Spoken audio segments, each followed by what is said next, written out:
बिस्मिल्लाहिर्रहमानिर्रहीम। मेरे प्यारे दोस्तों, अस्सलामु अलैकुम। पाक eagle institute of innovative technologies के फॉरेक्स स्ट्रेटजी डेवलपमेंट डिपार्टमेंट की तरफ से एक और फॉरेक्स ट्रेडिंग स्ट्रेटजी की ट्रेनिंग वीडियो में मैं डॉक्टर ज़ियाउल हसन आपको खुशामदीद कहता हूँ। इस वीडियो सीरीज़ में हम आपके लिए मुख्तलिफ़ ट्रेडिंग स्ट्रेटजीज़ के उर्दू ट्यूटोरियल्स लाते हैं ताकि आप ज़्यादा आसानी और बेहतर तरीके से फॉरेक्स की ट्रेडिंग स्ट्रेटजीज़ को ना सिर्फ समझ सकें बल्कि उनको इस्तेमाल करके ज़्यादा से ज़्यादा प्रॉफिट्स भी हासिल कर सकें। याद रखें, दुनिया में कोई भी इंडिकेटर या स्ट्रेटजी 100% रिज़ल्ट नहीं देती और ना ही कोई इसकी गारंटी दे सकता है, मगर किसी भी स्ट्रेटजी या इंडिकेटर से अच्छे, बहुत अच्छे और लाजवाब रिज़ल्ट्स हासिल करने के लिए बहुत ज़्यादा प्रैक्टिस और डेडिकेशन की ज़रूरत है। तकरीबन हर स्ट्रेटजी और इंडिकेटर काम करता है, सिर्फ उसको अच्छे तरीके से समझने और इम्प्लीमेंट करने की ज़रूरत होती है। इस वीडियो सीरीज़ में हम आपको जो कुछ पढ़ाएंगे, दिखाएंगे या बताएंगे, जब तक आप लोग उसकी डेमो ट्रेडिंग में अच्छी तरह से प्रैक्टिस नहीं कर लेते तब तक आप अच्छे रिज़ल्ट्स हासिल नहीं कर सकते। इसलिए आपको जब भी कोई नई स्ट्रेटजी या इंडिकेटर मिले तो कम से कम 2 हफ्तों से 1 माह तक उसकी डेमो अकाउंट्स पर प्रैक्टिस ज़रूर करें, वरना उस स्ट्रेटजी या इंडिकेटर को समझे बिना उसको इस्तेमाल करके आप बहुत ज़्यादा नुकसान भी कर सकते हैं। हमारे इल्म में ऐसे बहुत से वाक़यात आते रहते हैं कि किसी दोस्त को कोई नई स्ट्रेटजी या इंडिकेटर मिला और उस दोस्त ने डायरेक्ट वो स्ट्रेटजी या इंडिकेटर रियल अकाउंट पर इस्तेमाल करना शुरू कर दिया और नुकसान कर बैठे। इसलिए जब तक आप किसी भी स्ट्रेटजी या इंडिकेटर को डेमो पर अच्छी तरह से इस्तेमाल करके समझ नहीं लेते तब तक उसको कभी भी रियल अकाउंट्स पर इम्प्लीमेंट मत करें। किसी भी ज़रूरत के लिए आप ऑफिस टाइम में मुझसे रब्ता कर सकते हैं। मुझसे रब्ते के लिए मेरा फ़ोन नंबर, ईमेल एड्रेस और स्काइप आईडी इस वक्त आपकी स्क्रीन पर मौजूद है। आज की इस वीडियो में हम आपको अपनी एक नहायत ही सादा मगर काबिल अमल स्ट्रेटजी के बारे में बताएंगे। इस स्ट्रेटजी में हम ज़्यादातर MT4 के ही इंडिकेटर्स इस्तेमाल करेंगे और अगर इस स्ट्रेटजी को अच्छी तरह से समझकर आप इस्तेमाल करें तो बहुत ही आला रिज़ल्ट हासिल किए जा सकते हैं। हम अपनी पाक eagle live forex trading room में रोज़ाना इसी स्ट्रेटजी को इस्तेमाल करते हुए आपको ट्रेडिंग अपॉर्चुनिटीज़ के बारे में गाइड भी करते हैं। इस वीडियो में हम आपको इस स्ट्रेटजी को डिज़ाइन करना और इसको इस्तेमाल करना सिखाएंगे। आप इस स्ट्रेटजी को हमारी वेबसाइट से डाउनलोड भी कर सकते हैं और हम डाउनलोड करने और इंस्टॉल करने के तरीके के बारे में भी बात करेंगे। तो चलते हैं अपनी स्ट्रेटजी की वीडियो की तरफ, लेकिन उससे पहले एक डिस्क्लेमर ज़रूरी है।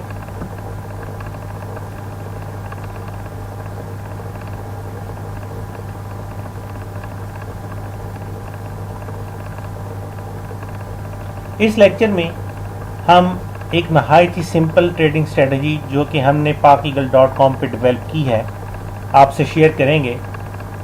हम इस वीडियो के अंदर इस चीज़ पे भी बात करेंगे कि चार्ट्स को मॉडिफाई कैसे किया जा सकता है। आप अपनी मर्ज़ी के मुताबिक अपने चार्ट की कलर स्कीम को किस तरह से एडजस्ट कर सकते हैं। अपने चार्ट्स पे मुख्तलिफ इंडिकेटर्स को किस तरह से आप अप्लाई कर सकते हैं और किस तरह से आप इस स्ट्रेटजी को इफ़ेक्टिवली यूज़ कर सकते हैं। इस स्ट्रेटजी को हमने digitech.com.pk के ऊपर अपलोड भी किया हुआ है, जहां से आप इसको डाउनलोड कर सकते हैं और हम वहां से डाउनलोड करने और मेटाट्रेडर 4 के अंदर उसको इंस्टॉल करने के प्रोसीजर पर भी बात करेंगे इंशाअल्लाह। इस स्ट्रेटजी में हम इंडिकेटर्स को इस्तेमाल करते हुए बुलिश मार्केट यानी अप ट्रेंड के अंदर बाई करने के लिए और बेरिश मार्केट यानी डाउन ट्रेंड के अंदर सेल करने की अपॉर्चुनिटीज़ को तलाश करेंगे। ये एक ट्रेंड स्ट्रेटजी है जो कि वैसे तो तकरीबन तमाम ही टाइम फ्रेम्स पर बेहतरीन काम करती है, लेकिन हमारी नज़र में 30 मिनट और H1 टाइम फ्रेम इसको इस्तेमाल करने के लिए सबसे ज़्यादा मौजूद टाइम फ्रेम है। बहरहाल इसको 4 आवर चार्ट, डेली और मंथली चार्ट पे भी बहुत ही अच्छे तरीके से इस्तेमाल किया जा सकता है। और ये स्ट्रेटजी तमाम करेंसी पेयर्स, कमोडिटीज़, शेयर्स और फ्यूचर स्टॉक्स पर एक जैसा काम करती है। लेकिन हम रिकमेंड करते हैं कि आप इस स्ट्रेटजी को ज़्यादा बेहतर नताइज के लिए सिर्फ क्रॉस करेंसी पेयर्स पे इस्तेमाल करें, और उम्मीद है कि आप इसके नताइज देखकर दंग रह जाएंगे। इस स्ट्रेटजी के अंदर जो इंडिकेटर्स हम यूज़ कर रहे हैं वो टोटल 4 हैं। एक्सपोनेंशियल मूविंग एवरेज की हम 4 वेरिएशंस को यूज़ कर रहे हैं, जिनमें 5 पीरियड, 15 पीरियड, 30 और 60 पीरियड्स की मूविंग एवरेजेस। स्टोकेस्टिक ऑसिलेटर, जिसको हम उसकी डिफ़ॉल्ट सेटिंग यानी परसेंटेज के पीरियड 5, परसेंटेज डी पीरियड 3 और स्लोइंग 3 के साथ ही यूज़ कर रहे हैं। रिलेटिव स्ट्रेंथ इंडेक्स यानी RSI को उसकी डिफ़ॉल्ट सेटिंग पीरियड 14 के साथ ही यूज़ कर रहे हैं। और इसमें हम अपना एक कस्टम इंडिकेटर पाक ईगल पिवट टर्मिनल भी इस्तेमाल कर रहे हैं, जो कि जब आप इस स्ट्रेटजी को हमारी वेबसाइट digitech.com.pk से डाउनलोड करेंगे तो ये कस्टम इंडिकेटर आपकी उस स्ट्रेटजी डाउनलोड फाइल के अंदर मौजूद होगा। सबसे पहले बात करते हैं कि इस स्ट्रेटजी को यूज़ करते हुए आप बाई के सिग्नल्स किस तरह से कैप्चर करेंगे। पोजीशन मैनेजमेंट यानी किसी भी सिस्टम को इस्तेमाल करते हुए आप ट्रेड कब स्टार्ट करेंगे, वो कौन सी कंडीशंस होंगी जब कि कोई भी स्ट्रेटजी आपको किसी ट्रेड को स्टार्ट करने का इशारा देती है। इस स्ट्रेटजी को यूज़ करते हुए हम बाई की ट्रेड यानी लॉन्ग पोजीशन में सिर्फ तभी जाएंगे अगर तमाम मूविंग एवरेजेस जो कि हम इस स्ट्रेटजी के अंदर यूज़ कर रहे हैं यानी 60, 30, 15 और 5 नीचे से इसी तरतीब के अंदर आपको चार्ट पर डिस्प्ले हो रही हों। यानी नीचे से सबसे पहले 60 पीरियड की मूविंग एवरेज हो, उसके बाद 30 पीरियड्स की मूविंग एवरेज हो, फिर 15 की हो और फिर 5 पीरियड्स की मूविंग एवरेज हो। कैंडलस्टिक चार्ट 60 पीरियड्स और 30 पीरियड्स की मूविंग एवरेज दोनों से अगर ऊपर हो तो बहुत ही लाजवाब है। मार्केट प्राइस यानी कैंडलस्टिक्स पिवट लाइन से भी ऊपर हो। ये पिवट लाइन पिवट इंडिकेटर के अंदर ऑटोमेटिकली आपके चार्ट पे डिस्प्ले हो जाएगा। थोड़ी देर में हम जब स्ट्रेटजी के स्क्रीन पे चलेंगे, जब हम मेटाट्रेडर में अपनी स्ट्रेटजी को इस्तेमाल करेंगे, तब हम इस पिवट के बारे में बात करेंगे। और अगर ये दोनों कंडीशंस पूरी हों तो स्टोकेस्टिक या RSI दोनों में से जो भी इंडिकेटर हमें पहले बाई करने का सिग्नल प्रोवाइड कर देगा, हम उसको मानते हुए वहाँ पे बाई कर लेंगे। ट्रेड पैरामीटर्स के अंदर टेक प्रॉफिट और स्टॉप लॉस बहुत ही अहम है। इस स्ट्रेटजी को यूज़ करते हुए आमतौर पे 30 मिनट या H1 चार्ट पे हम 20 से 30 पिप्स का टेक प्रॉफिट यूज़ करते हैं। याद रखें, हर करेंसी का टेक प्रॉफिट डिफरेंट हो सकता है। इसके लिए बाकायदा कैलकुलेशंस अवेलेबल हैं और ज़्यादातर हम कोशिश करते हैं कि हम करेंसी की डेली एवरेज को मद्देनज़र रखते हुए उसके टेक प्रॉफिट्स को एडजस्ट करें। लेकिन करेंसीज़ की डेली एवरेजेस को कैलकुलेट करना इस स्ट्रेटजी का हिस्सा नहीं है, इसलिए हम एक जनरल टेक प्रॉफिट यानी 20 से 30 पिप्स, 20 से 30 पिप्स का टेक प्रॉफिट इसमें इस्तेमाल करेंगे। इस स्ट्रेटजी में स्टॉप लॉस को इस्तेमाल करने के कुछ क्राइटेरियाज़ हैं। आप अपना स्टॉप लॉस 30 या 50 पिप्स पे रख सकती हैं, या अगर आपके पास करेंसी की डेली एवरेज कैलकुलेट करने का मैकेनिज़्म मौजूद है तो उसके मुताबिक भी आप अपने स्टॉप लॉस को कैलकुलेट कर सकती हैं। या अगर इस स्ट्रेटजी को इस्तेमाल करते हुए आपने ट्रेडिंग सिग्नल्स को किसी हैमर से या मॉर्निंग स्टार पैटर्न से स्टार्ट किया है तो आप अपना स्टॉप लॉस हैमर की टेल या मॉर्निंग स्टार के स्टार्टिंग पॉइंट से रख सकते हैं। अगर आप इस स्ट्रेटजी को H1 टाइम फ्रेम की बजाय डेली या मंथली टाइम फ्रेम पे यूज़ करते हैं तो आपकी अप्रोच कुछ चेंज हो जाएगी। कुछ कंपनियां हमें पार्शल ऑर्डर्स क्लोज करना अलाउ करती हैं। ये पार्शल ऑर्डर्स क्लोज करना क्या है, इस वीडियो में हम इसके ऊपर बात नहीं करेंगे।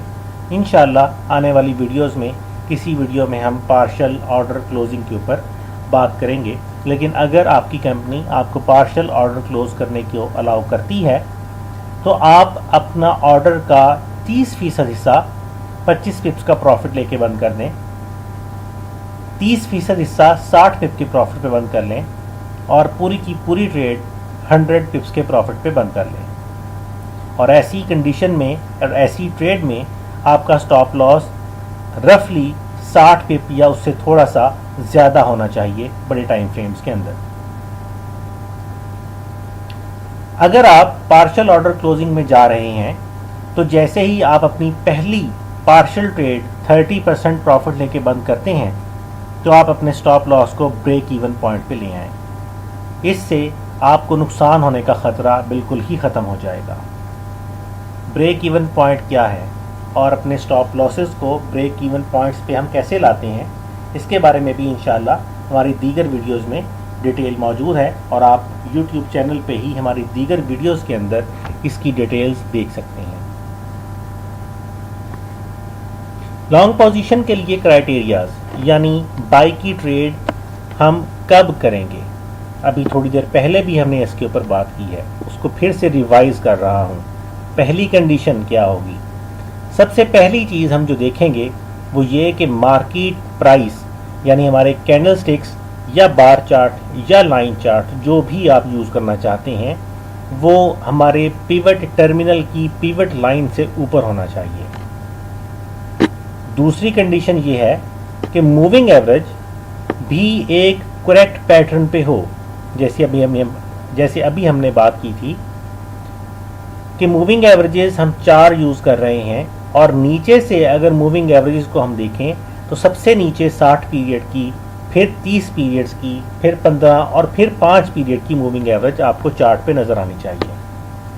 अगर ये मूविंग एवरेजेस आपस में गड़बड़ हो जाती हैं, ऊपर नीचे हो जाती हैं, तो ट्रेडिंग अपॉर्चुनिटीज़ उतनी अच्छी नहीं रहेंगी, हम वहाँ पे रिस्क नहीं लेते। कंडीशन नंबर 3 जो कि ऑप्शनल है, अगर आप उसको यूज़ करते हैं, आपको ये फैसिलिटी कहीं पे मिलती है तो बहुत ही लाजवाब रिजल्ट्स हासिल हो सकते हैं। और वो ये है कि आप अगर कैंडल स्टिक्स के पैटर्न्स को समझते हैं और आपको चार्ट पर ट्रेड स्टार्ट करने के लिए कोई कैंडल स्टिक पैटर्न अवेलेबल है तो उसको ज़रूर फॉलो करें। आपके प्रॉफिट टारगेट्स, आपकी प्रॉफिटेबल ट्रेड्स बहुत ही लाजवाब प्रॉफिट्स देंगी। और कंडीशन नंबर 4, पहली 2 कंडीशंस के पूरा होने पर हम स्टोकेस्टिक ऑसिलेटर को यूज़ करते हुए बाई के सिग्नल्स को तलाश करेंगे। स्टोकेस्टिक ऑसिलेटर को किस तरह से इस्तेमाल किया जाता है इसके बारे में हमारी डिटेल्ड वीडियोस मौजूद हैं। पाक ईगल एक्सपर्ट लेवल कोर्स के अंदर इन तमाम इंडिकेटर्स को इंतहाई तफसील के साथ पढ़ाया जाता है। अगर आप इन इंडिकेटर्स को पूरी तफसील के साथ पढ़ना चाहते हैं तो आप हमारे कोर्स में दाखिला लेने के लिए भी हमसे रब्ता कर सकते हैं। बहरहाल स्टोकेस्टिक ऑसिलेटर को हम 0 से 50 के लेवल के दरमियान बाई के सिग्नल्स के लिए देखेंगे। और इसी तरह अगर आपको RSI से सिग्नल मिलता है यानी रिलेटिव स्ट्रेंथ इंडेक्स से सिग्नल मिलता है तो हम उस सिग्नल को 20 से लेके 50 के एरिया के दरमियान तलाश करेंगे। अब बात करते हैं सेल के सिग्नल्स के हवाले से। इस ट्रेड में, इस स्ट्रेटेजी में सेल सिग्नल्स की पोजीशन मैनेजमेंट कुछ इस तरह से होगी। हम सेल की ट्रेड करेंगे सिर्फ और सिर्फ उस सूरत में अगर हमारी चारों ही मूविंग एवरेजेस ऊपर से अपनी तरतीब सीधी रखेंगी, यानी सबसे ऊपर 60 पीरियड्स की मूविंग एवरेज, फिर 30, फिर 15 और फिर 5 पीरियड्स की मूविंग एवरेज हमें नज़र आए। मार्केट पिवट लाइन से नीचे होनी चाहिए और अगर ये दोनों ही कंडीशंस पूरी होती हैं तो तो हम स्टोकेस्टिक या RSI को यूज़ करते हुए सेल के सिग्नल्स मानेंगे और उन पे ट्रेड करेंगे।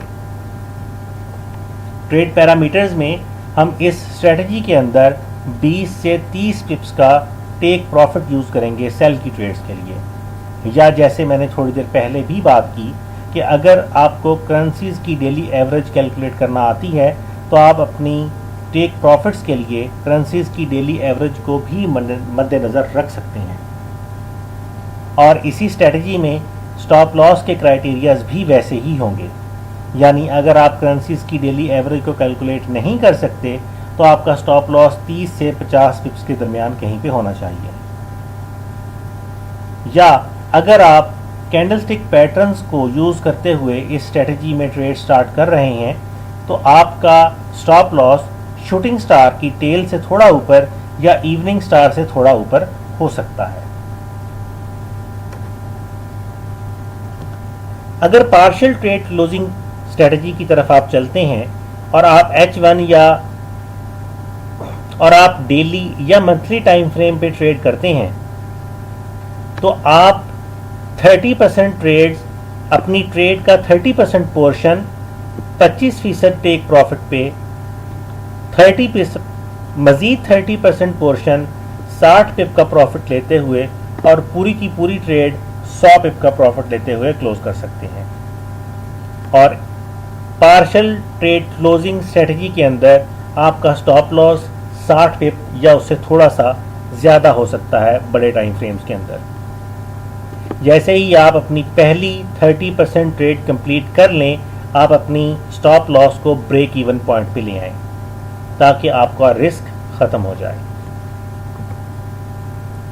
शॉर्ट पोजीशन के लिए जो क्राइटेरिया हमारे पास मौजूद है उसमें फिर वही 3 कंडीशन जिनको हम फॉलो करेंगे। सबसे पहली कंडीशन कि मार्केट को पिवट लाइन, जो कि पिवट टर्मिनल इंडिकेटर इस स्ट्रेटजी के साथ आपको मिलेगा, मार्केट को पिवट लाइन से नीचे होना चाहिए, यानी कैंडलस्टिक चार्ट, बार चार्ट या लाइन चार्ट जो भी आप इस्तेमाल करते हैं उसको पिवट लाइन से नीचे होना चाहिए। दूसरी कंडीशन में मूविंग एवरेजेस को अपने करेक्ट पैटर्न पे होना चाहिए और हम ऊपर से अगर मूविंग एवरेजेस की तरतीब को देखें तो सबसे ऊपर 60 पीरियड, फिर 30 पीरियड्स, फिर 15 और फिर 5 पीरियड की मूविंग एवरेज हमें नजर आनी चाहिए। कंडीशन नंबर 3 जो कि ऑप्शनल है कि अगर आप कैंडलस्टिक पैटर्न से वाकिफ हैं तो आप कैंडलस्टिक पैटर्न्स को भी इस्तेमाल करते हुए ट्रेडिंग सिग्नल्स हासिल कर सकते हैं। और कंडीशन नंबर 4, पहली दोनों कंडीशंस के पूरा होने पर हम स्टोकेस्टिक और RSI को इस्तेमाल करते हुए ट्रेडिंग सिग्नल्स लेंगे, लेकिन सेल के सिग्नल्स के लिए हम स्टोकेस्टिक को कुछ इस तरह से इस्तेमाल करेंगे कि स्टोकेस्टिक में 50 से 100 के लेवल के दरमियान हम सेल के सिग्नल्स को तलाश करेंगे और RSI को हम 50 से 80 लेवल तक सेल के सिग्नल्स के लिए तलाश करेंगे। ये स्ट्रेटजी हमारी वेबसाइट digitech.com.pk पे डाउनलोड के लिए अवेलेबल है। वहाँ से आप इस स्ट्रेटजी को डाउनलोड करके अपने मेटाट्रेडर में इंस्टॉल करके इस्तेमाल कर सकते हैं। अभी इस स्ट्रेटजी की वीडियो के बाद इंशाल्लाह आपको हम इसी वीडियो में इस वेबसाइट से स्ट्रेटजी को डाउनलोड करना और फिर मेटाट्रेडर में उसको इंस्टॉल करने के प्रोसीजर के बारे में भी गाइड करेंगे। चाहे आप फॉरेक्स में बिल्कुल नए हैं या आप एक्सपर्ट लेवल कोर्स की तलाश में हैं तो मुकम्मल उर्दू फॉरेक्स ट्रेडिंग कोर्सेज के लिए आप हमसे रब्ता कर सकते हैं। फॉरेक्स ट्रेडिंग की हमारी ऑनलाइन क्लासेस सुबह से शाम तक चलती रहती हैं और अपनी क्लास की टाइमिंग हासिल करने के लिए स्क्रीन पर आने वाले नंबर पे आप रब्ता करके हमसे अपनी क्लास एडजस्ट करवा सकते हैं।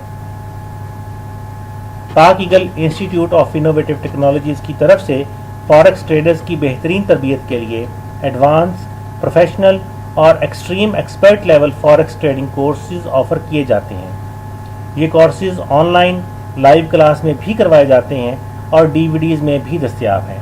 कोर्स हासिल करने के लिए आप किसी भी वक्त हमसे रब्ता कर सकते हैं। अब चलते हैं हम अपनी इस स्ट्रेटजी की वीडियो की तरफ। सबसे पहले हम इस स्ट्रेटजी को डिज़ाइन करना सीखेंगे, उसके बाद इसको इस्तेमाल करना, और फिर हम digitech.com.pk से इस स्ट्रेटजी को डाउनलोड करना और इंस्टॉल करना भी सीखेंगे। अपनी प्रेजेंटेशन को कंप्लीट करके उसको क्लोज करके हम मेटाट्रेडर की तरफ आ चुके हैं और इस वक्त स्क्रीन पर आपको वो स्ट्रेटजी नज़र आ रही है जिसके बारे में आज हम पढ़ रहे हैं। इस स्ट्रेटजी में जैसे मैंने प्रेजेंटेशन के अंदर भी बात की कि हम 4 किस्म की मूविंग एवरेजेस को इस्तेमाल कर रहे हैं, उसके बाद स्टोकेस्टिक और RSI को इस्तेमाल कर रहे हैं और पिवट इंडिकेटर को इस्तेमाल कर रहे हैं। ये स्ट्रेटजी जो अभी इस वक्त आपको स्क्रीन पर नज़र आ रही है, इसको digitech.com.pk से डाउनलोड करके आप अपने कंप्यूटर पे इस्तेमाल कर सकते हैं। लेकिन सबसे पहले हम इस स्ट्रेटजी को बनाना सीखेंगे ताकि अगर कभी आपको खुद ज़रूरत पड़ जाए तो आपको पता हो कि स्ट्रेटजी किस तरह से बनाई गई है। इस स्ट्रेटजी के लिए हमने कुछ ख़ास किस्म की कलर स्कीम्स को यूज़ किया है, लेकिन अभी जब हम एक नई स्ट्रेटजी क्रिएट करेंगे तो वहाँ पे हम एक और कलर स्कीम को इस्तेमाल करेंगे। वो इसलिए ताकि आप इन मूविंग एवरेजेस के रंगों को याद करने की बजाय आप इनके पीरियड्स को याद करें। हमने अक्सर देखा है कि मूविंग एवरेजेस के कलर्स लोग याद करते हैं कि ये रेड मूविंग एवरेज अगर ऊपर है और फ़र्ज़ करें कि हमारे पास 2 मूविंग एवरेजेस हैं, एक रेड है और एक येलो है, तो जी रेड मूविंग एवरेज ऊपर हो, येलो मूविंग एवरेज नीचे हो तो सेल का सिग्नल बनेगा, या इसके उलट हो तो बाई का सिग्नल बनेगा। और अगर कभी आपको मूविंग एवरेजेस लगाते वक्त पीरियड्स तो वही रखें लेकिन कलर्स चेंज कर दें तो बंदा कंफ्यूज हो जाता है कि जनाब अब रेड पीरियड वाली अजीब रिज़ल्ट दे रही है, येलो पीरियड वाली अजीब रिज़ल्ट दे रही है, और ये अक्सर हमने होते देखा है। इसलिए कलर्स पर ध्यान नहीं देना, असल चीज़ मूविंग एवरेजेस के पीरियड्स हैं। चलते हैं एक नया चार्ट ओपन करते हैं। मेटाट्रेडर के अंदर हम न्यू चार्ट पे चलते हैं और यहाँ से फ्यूचर एनर्जी से हम एक क्रूड ऑयल का चार्ट ही ओपन कर लेते हैं। ये हमारे सामने एक बिल्कुल ही सिंपल डिफ़ॉल्ट क्रूड ऑयल का चार्ट अवेलेबल है, बल्कि मैं यूँ कहूँगा कि ये हमारे सामने इस वक्त एक डिफ़ॉल्ट चार्ट अवेलेबल है। हम इसको थोड़ा सा मॉडिफाई करते हैं ताकि हमें स्ट्रेटजी को आसानी से समझने में मदद मिले।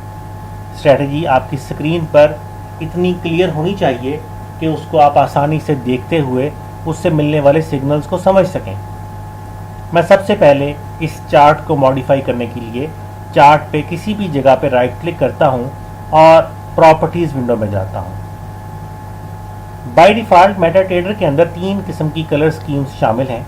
अगर मैं यहाँ पे जाऊँ तो हमारे पास सबसे पहली colour scheme yellow on black है। अगर मैं इस पर क्लिक करूँ तो ये कैंडल्स या बार चार्ट जो भी आप इस्तेमाल करेंगे वो येलो कलर का हो जाएगा, बैकग्राउंड आपकी ब्लैक ही रहेगी। दूसरी कलर स्कीम जो कि बाय डिफ़ॉल्ट आप इस्तेमाल करते हैं वो ग्रीन ऑन ब्लैक है, यानी आपकी कैंडल्स, बार या लाइन चार्ट ग्रीन कलर में रहेगी और बैकग्राउंड आपकी ब्लैक हो जाएगी। और तीसरी कलर स्कीम यहाँ पे ब्लैक ऑन वाइट है, यानी आपकी बैकग्राउंड्स बजाय ब्लैक के वाइट हो जाएंगी और उसके ऊपर आपको ब्लैक और वाइट कलर की कैंडल्स नज़र आएंगी। मैं इसको एक दफ़ा कैंसिल करता हूँ और थोड़ा जूम करता हूँ ताकि आपको कैंडल्स सही तौर पे नज़र आएँ। यहाँ पे आप देख रहे हैं कि हमारे पास इस वक्त बार चार्ट है और हम इसको तब्दील करने के लिए यहाँ से कैंडलस्टिक चार्ट पे क्लिक करते हैं। मैं दोबारा से राइट क्लिक करके प्रॉपर्टीज़ में जाता हूँ। अब यहाँ पे हमें कैंडल्स नज़र आ रही हैं बजाय बार चार्ट के, तो मैं यहाँ से अपनी कलर स्कीम को सबसे पहले ब्लैक ऑन वाइट करता हूँ। अब हमारे पास बैकग्राउंड वाइट है और उसके ऊपर काली और सफ़ेद कैंडल्स नज़र आ रही हैं। यहाँ पे काली कैंडल्स मार्केट की बेरिश मूवमेंट को इंडिकेट करती हैं, यानी ब्लैक कैंडल्स के अंदर मार्केट नीचे गई थी, और वाइट कैंडल्स जो यहाँ पे आपको नज़र आ रही हैं वो मार्केट के अंदर बुलिश मूव को इंडिकेट करती हैं, यानी वाइट कैंडल्स के अंदर मार्केट ऊपर को गई थी।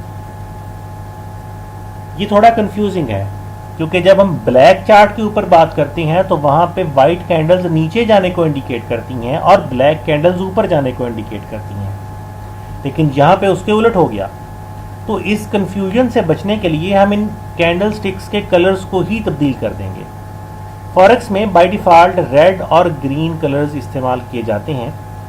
ग्रीन कलर बुलिश मूवमेंट को और रेड कलर बेरिश मूवमेंट को इंडिकेट करता है। दाएं तरफ हमारे पास इनके कलर स्कीम्स को चेंज करने के ऑप्शंस मौजूद हैं। हम यहाँ से सबसे पहले बार अप यानी जो कैंडल ऊपर जा रही है उसकी आउटलाइन को चेंज करेंगे। मैं उसको यहाँ से ग्रीन कर देता हूँ और इसी तरह से बुल कैंडल जो हमारे पास ऊपर जा रही है उसकी अंदर वाले रंग को भी ग्रीन कर देता हूँ। आप देखेंगे कि हमारे पास यहाँ पे ये वाइट कैंडल्स अब ग्रीन हो चुकी हैं। इसी तरह से बार डाउन जो कैंडल नीचे जा रही है उसकी आउटलाइन को मैं रेड में तब्दील कर दूंगा और इसी तरह बियर कैंडल जो कैंडल नीचे जा रही है उसके अंदर वाले रंग को भी मैं रेड कलर में तब्दील कर दूंगा।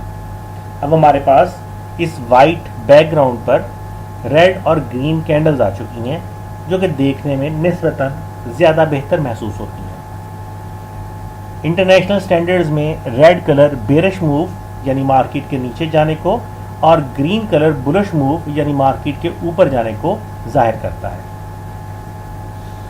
अब इसी H1 चार्ट पे हम अपने इंडिकेटर्स को अप्लाई करेंगे।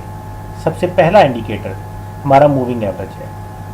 इंडिकेटर्स को अप्लाई करने के दो मेथड्स हैं।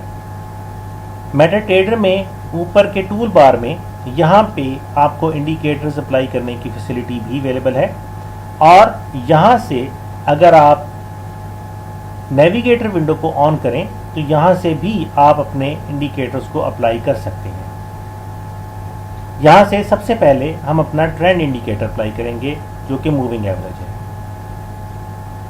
सबसे पहले मूविंग एवरेज पर डबल क्लिक करता हूँ। सबसे पहली मूविंग एवरेज जो हम अप्लाई करना चाहते हैं वो 5 पीरियड की मूविंग एवरेज है। यहाँ पे ऑलरेडी 5 सेलेक्ट किया हुआ है, लेकिन अगर पहली दफ़ा आप इसको अप्लाई करेंगे तो ये डिफ़ॉल्ट सेटिंग 14 पीरियड के साथ डिस्प्ले होगा। ये 14 पीरियड्स क्या है इसके बारे में डिटेल से डिस्कशन हमने अपने मूविंग एवरेजेस ट्रेनिंग कोर्स के अंदर की हुई है। अभी हम उसकी डिटेल में नहीं जाएंगे। हम यहाँ पे 5 पीरियड्स की मूविंग एवरेज अप्लाई करते हैं तो उसके लिए हम यहाँ पे 5 लिखेंगे। मूविंग एवरेज थोड़ी ज़्यादा विजिबल हो तो मूविंग एवरेज की लाइन की मोटाई यहाँ से थोड़ी ज़्यादा कर देते हैं और हम इसका कलर फ़र्ज़ करते हैं कि नीला रख देते हैं और इसको ओके कर देते हैं। ये हमारे पास 5 पीरियड्स की एक मूविंग एवरेज लग गई है जो कि ब्लू कलर में हमारे चार्ट पे मौजूद है। मैं दोबारा से मूविंग एवरेज पर डबल क्लिक करता हूँ, वही सेटिंग विंडो दोबारा से सामने आ गई। अब हम जो मूविंग एवरेज यहाँ पे रखेंगे वो 15 पीरियड्स की है, 15 पीरियड्स की। इसका रंग मैं थोड़ा तब्दील कर देता हूँ और मैं इसका रंग मैजेंटा कर देता हूँ। ये हमारे पास दूसरी मूविंग एवरेज हासिल हो गई जो कि मैजेंटा कलर में है और ये 15 पीरियड्स की मूविंग एवरेज है। तीसरी मूविंग एवरेज जो मैं यहाँ पे लगाना चाहता हूँ वो 30 पीरियड्स की यानी 30 पीरियड्स की मूविंग एवरेज है। पीरियड के खाने में 30 लिखूँगा और इसका कलर अब हमने एडजस्ट करना है तो मैं उसका कलर मैरून कर देता हूँ या यहाँ से ब्राउन कलर हमारे पास है तो ब्राउन कर देता हूँ। ये हमारे पास तीसरी मूविंग एवरेज जो कि 30 पीरियड्स की है आ चुकी है और इसका कलर ब्राउन है।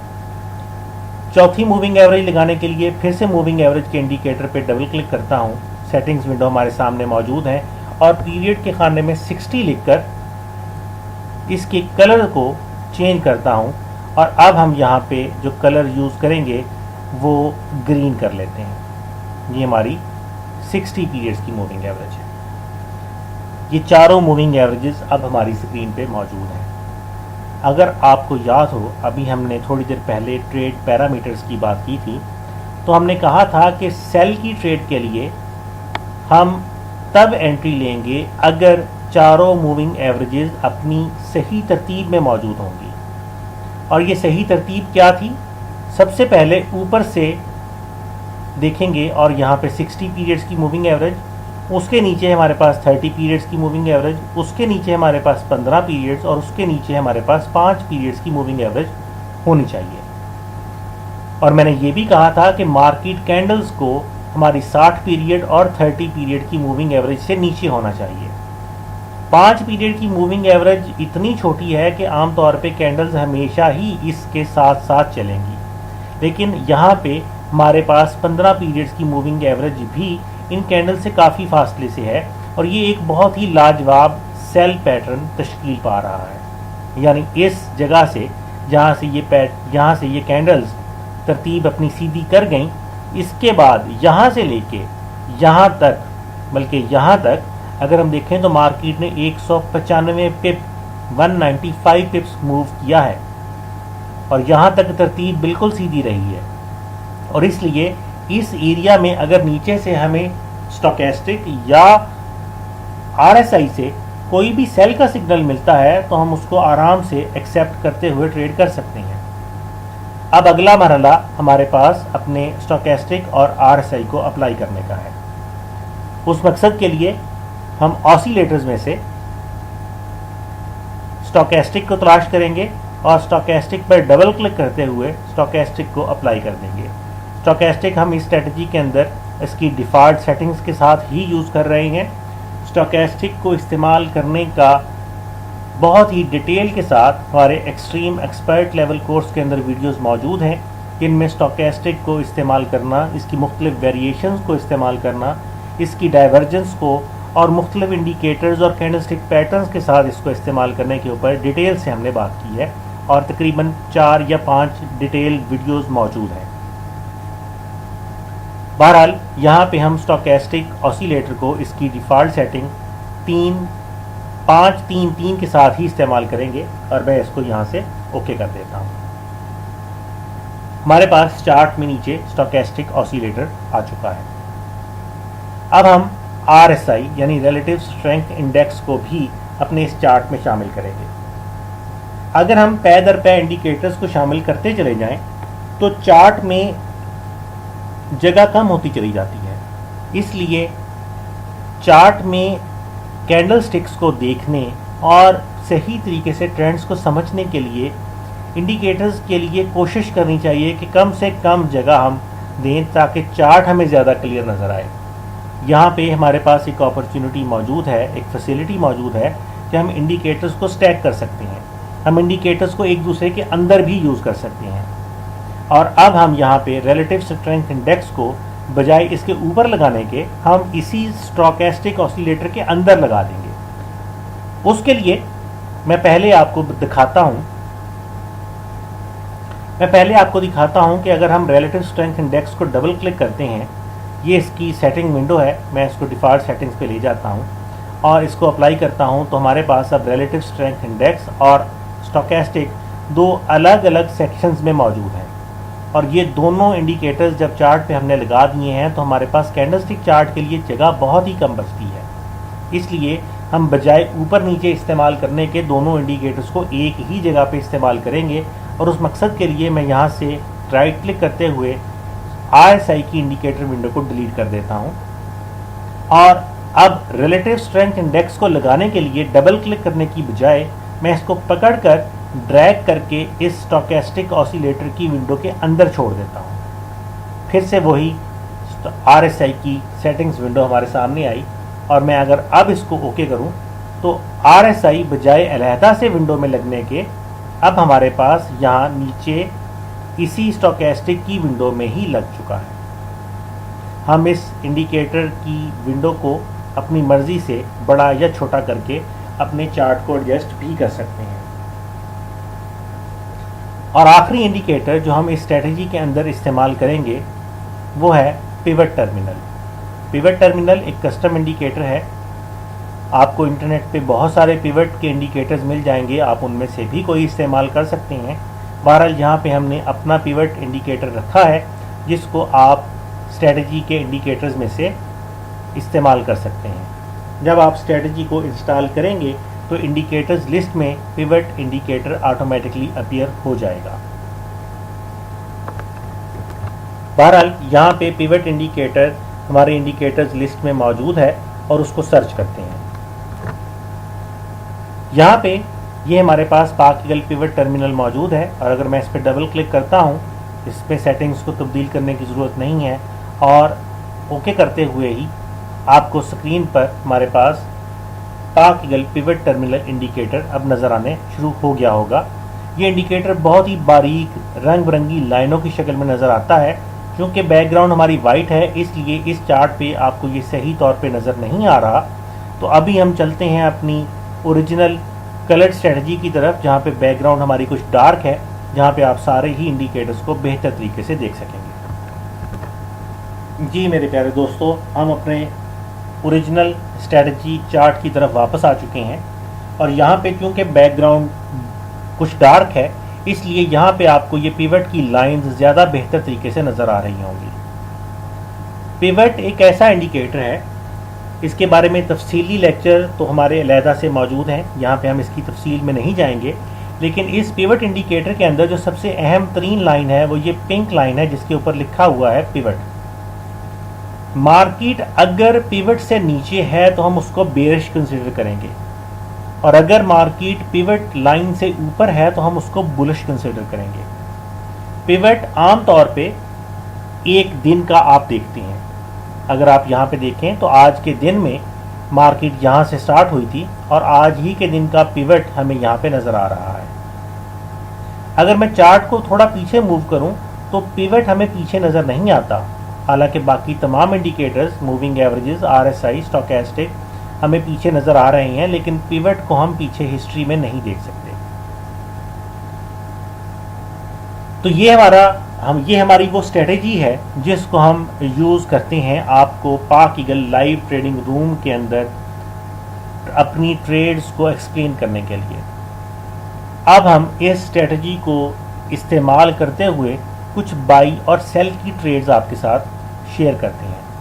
मैं अगर सबसे पहले बाई की ट्रेड्स की तरफ चलूं, मैं चार्ट को यहाँ से स्टॉप करता हूँ, थोड़ा सा पीछे जाता हूँ और यहाँ पे अगर आप देखें तो इस जगह से यहाँ पे मैं दोबारा एक वजाहत कर दूँ कि हमारे पास ये जो आपको हल्के सुर्ख रंग की लाइन नज़र आ रही है, जो मूविंग एवरेज नज़र आ रही है, ये हमारे पास 60 पीरियड्स की मूविंग एवरेज है। फिरोजी कलर की लाइन हमारे पास 30 पीरियड्स की मूविंग एवरेज है। ग्रीन कलर की लाइन हमारे पास यहाँ पे 15 पीरियड्स की मूविंग एवरेज है और 5 पीरियड की मूविंग एवरेज यहाँ पे हमारे पास ब्लू कलर में नज़र आ रही है। यहाँ पे कलर स्कीम जो अभी हमने स्ट्रेटजी खुद बनाई थी उस कलर स्कीम से डिफरेंट है और इसीलिए मैंने यह थोड़ी देर पहले कहा था कि कलर्स के पैटर्न्स को याद नहीं रखना, कलर्स को याद नहीं रखना, बल्कि आपने मूविंग एवरेज के पीरियड्स को याद रखना है। अब यहाँ पे अगर आप गौर से देखें तो ये वो जगह है जहाँ से हमारी मूविंग एवरेजेस क्रॉस करते हुए एक दूसरे को एक सीधी तरतीब में आ गई। सबसे पहले नीचे से 60 पीरियड्स की मूविंग एवरेज, उसके ऊपर हमारे पास 30 पीरियड्स की मूविंग एवरेज, उसके ऊपर हमारे पास 15 पीरियड और फिर 5 पीरियड की मूविंग एवरेज है। हमारा बाई का ट्रेंड यहाँ से क्लियर है। अब इसका मतलब ये है कि हमें नीचे स्टोकेस्टिक और RSI दोनों में से जो भी इंडिकेटर बाई करने का सिग्नल देगा हम उसको ट्रेड करेंगे। ट्रेंड ट्रेडिंग के अंदर हमेशा ट्रेंड फॉलो किया जाता है। अगर मार्केट बुलिश है तो कोशिश आपने करनी है कि हमेशा बाई की ही ट्रेड्स करनी है। सेल की ट्रेड्स में अगर आप जाएंगे तो रिस्क बहुत ज़्यादा हो जाएगा। मैं उसकी एग्जांपल भी यहाँ पे देता हूँ। अब यहाँ पे नीचे हमें जो पहली बाई की ट्रेड मिली वो यहाँ पे थी। स्टोकेस्टिक ऑसिलेटर ने 22 के लेवल के ऊपर हमें बुलिश क्रॉसिंग प्रोवाइड की और यहाँ से इसने कहा कि आप बाई की ट्रेड में एंट्री ले सकते हैं। और अगर हम यहाँ से बाई की ट्रेड में एंट्री लेते हैं और इसी दिन के अंदर अपनी ट्रेड को क्लोज करते हैं तो ये ट्रेड हमारी टोटल तकरीबन 89 पिप्स का प्रॉफिट दे के गई। लेकिन जाहिर है जैसे अभी हमने बात की थी कि हम पोजीशन मैनेजमेंट के अंदर, ट्रेड मैनेजमेंट के अंदर ट्रेड्स के ऊपर 20 से 30 पिप्स का टेक प्रॉफिट यूज़ करेंगे। तो यहाँ पे हमारी ट्रेड जो कि 30 पिप्स का टेक प्रॉफिट हम यूज़ करेंगे जो इस जगह से स्टार्ट हुई थी और वो ट्रेड हमारी तकरीबन यहाँ पे अपना प्रॉफिट देते हुए बंद हो जाएगी। तकरीबन 2 से 3, 4 या 4 घंटों के अंदर ये ट्रेड बंद हो चुकी होगी। लेकिन अगर इसी ट्रेड पे आप स्टॉप लॉस की बात करें तो हमारा स्टॉप लॉस जैसे मैंने कहा था कि 30 या 50 पिप्स के दरमियान होगा, तो मार्केट तो स्टॉप लॉस की तरफ गई ही नहीं। ये एक हमारे लिए बहुत ही खुशाइंद बात है। अगली ट्रेड की तरफ चलते हैं। थोड़ी देर के बाद, कुछ घंटों के बाद, हमें स्टोकेस्टिक ने फिर 30 के लेवल पे बुलिश क्रॉसिंग प्रोवाइड की और फिर से कहा बाई करने का। हम यहाँ से फिर अगर बाई करते हैं और एक बेहतरीन लाजवाब ट्रेड हमें हासिल होती है। हमने बात की थी कि स्टोकेस्टिक और RSI में हम 50 के लेवल्स को भी यूज़ करते हैं, लेकिन अगर आप स्टोकेस्टिक और RSI के मिक्स लेवल्स को देखें तो हमारे पास 0 है, 20 है, 30 है, 70, 80 और 100 है। हमारे पास यहाँ पे 50 का लेवल मौजूद नहीं है, तो वो लेवल हम मैनुअली दो तरह से लगा सकते हैं। एक तो हम किसी भी इंडिकेटर की प्रॉपर्टीज़ में से जाके नया लेवल एडजस्ट कर सकते हैं, जिसके ऊपर हमारी अलहदा से एक वीडियो मौजूद है। लेकिन हम यहाँ पे एक स्ट्रेट लाइन लगाते हुए उसी लाइन को 50 का लेवल प्रोवाइड करेंगे। मैंने एक स्ट्रेट लाइन लगाई है, मैं इस लाइन के ऊपर डबल क्लिक करके इसकी प्रॉपर्टीज़ में जाऊँगा, हॉरिजॉन्टल लाइन प्रॉपर्टीज़ में, और यहाँ पे मैं 50 टाइप कर दूंगा तो ये एग्जैक्ट 50 के लेवल पे अपने आप को एडजस्ट कर लेगा। अब ये ट्रेड जो कि स्टोकेस्टिक ने हमें दी, ये 50 लेवल से नीचे थी, यानी 0 से 50 के दरमियान थी। ये ट्रेड जो हमें स्टोकेस्टिक ने प्रोवाइड की, ये 0 से 50 के दरमियान थी। ये ट्रेड जो आगे चल के हमें स्टोकेस्टिक ने प्रोवाइड की, ये 50 से ऊपर है। शुरू में हम अपने स्टूडेंट्स को ये ख़ास तौर पे हिदायत करते हैं कि आप इस किस्म की ट्रेड्स को ट्रेड मत करें, इस किस्म के सिग्नल्स को ट्रेड मत करें। लेकिन जैसे जैसे आपका एक्सपीरियंस बढ़ता चला जाएगा, आप इस किस्म के सिग्नल्स को भी ट्रेड कर सकेंगे। अगर आप यहाँ पे देखें तो ये ट्रेड और ये ट्रेड, ये तीनों ट्रेड्स आपको 50 के लेवल से ऊपर मिली, जो कि 50 से 60 के तकरीबन दरमियान में मौजूद थी। लेकिन इन ट्रेड्स के ऊपर अगर आपने, इन सिग्नल्स के ऊपर अगर आपने ट्रेड किया है तो आपको एक बेहतरीन प्रॉफिट हासिल हुआ होगा। लेकिन शुरू में हम ये रिकमेंड करते हैं कि आप इस किस्म की ट्रेड्स में एंट्री मत लें। स्टोकेस्टिक को फॉलो करते हुए या RSI को फॉलो करते हुए आप सिर्फ उन्हीं ट्रेड्स को इस्तेमाल करें, उन्हीं सिग्नल्स को इस्तेमाल करें जो आपको 0 से 50 के दरमियान बुलिश सिग्नल्स मिलें।